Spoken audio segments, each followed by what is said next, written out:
સો આજે આપણે જાણશું bariatric surgery શું છે. સો બેસિકલી બેરિયાટ્રિક સર્જરી મતલબ સર્જરી ફોર વેટ લોસ. વજન ઓછું કરવા માટે સર્જરી થાય છે.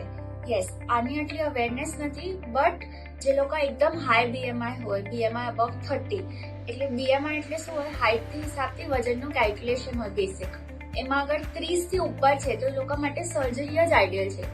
એ લોકો કેટલું બી ડાયટ, એક્સરસાઇઝ, ઇન્જેક્શન, હર્બાલાઇફ કાંઈ બી કરી લે તો બી વજન ઓછું નહીં થશે. કેમ કે એમનું જે વજન છે હાઇટના હિસાબથી એની માટે કંઈક એક્સ્ટ્રાની જરૂર છે, જે છે બેરિયાટ્રિક સર્જરી.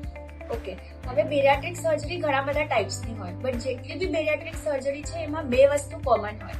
વન ઇઝ કે આપણે સ્ટમકનું સાઇઝ ઓછું કરીએ, જે એક્સ્ટ્રા સ્ટમક છે, જે ફૂગી ગયું છે, એનું સાઇઝ આપણે રેડ્યુસ કરીએ, જેનાથી એપેટાઇટ બી થોડું ઓછું થાય અને હોર્મોન્સ, જે ઇટિંગ હોર્મોન્સ હોય, હંગર હોર્મોન્સ હોય, એ બધા કંટ્રોલમાં આવે, સો દેટ તમારું એપેટાઇટ બી રેગ્યુલેટ થઈ જશે. Okay, so this is how bariatric surgery. હવે આસ્થા હોસ્પિટલમાં બેરિયાટ્રિક સર્જરી લેપ્રોસ્કોપિકલી થાય છે, એટલે દૂરબીનથી થાય કે ડોક્ટર ટીવીમાં જોઈને ઓપરેટ કરે, તો એનું જે પ્રિસિઝન હોય, રિકવરી હોય, એ બી બહુ ફાસ્ટ છે.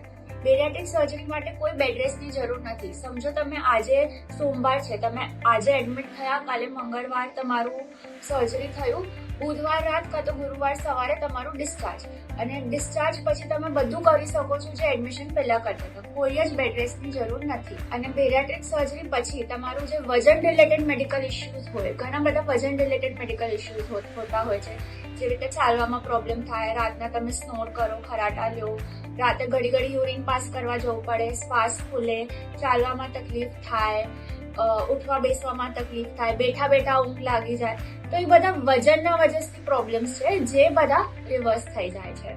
સો ધીસ ઇઝ હાઉ તમે તમારી લાઈફ બી બેટર કરી શકો છો, ઇમ્પ્રૂવ કરી શકો છો ક્વોલિટી ઓફ લાઈફ આ બેરિયાટ્રિક સર્જરીથી.